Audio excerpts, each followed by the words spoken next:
The union representing LAPD officers is responding to criticism after 3 suspects died after interactions with police during the first week of the month. Some city leaders and protesters say mental health clinicians need to be at the scene. Ed Laskus joining us with the feedback. Ed. And Christine, the sharp rhetoric intensifying this late hour, this time coming from the police union. It is out firing off a letter to City Council accusing the 3 men involved with the deadly confrontations with LAPD officers since the beginning of the year, accusing those 3 men themselves of escalating the situation with officers, and that includes the controversial arrest and death of Keenan Anderson. Watch. Please, sir, please don't do this. Please don't do this, sir.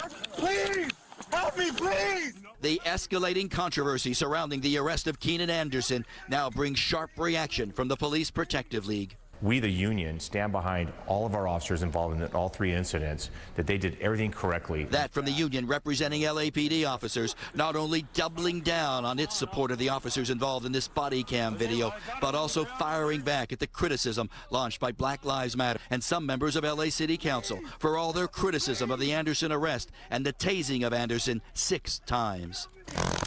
When there's an incident that happens, maybe a shooting that occurs, what's the first thing out of their mouth? Why did they use a taser? Why did they use a beanbag? Why did they use pepper spray? And then when one of those non-lethal weapons are used, now they can complain.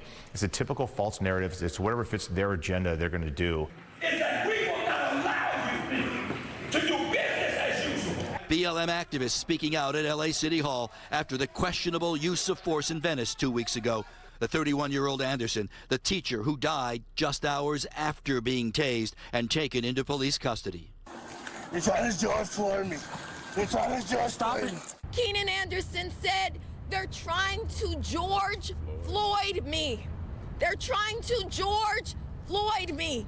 And guess what happened? They did!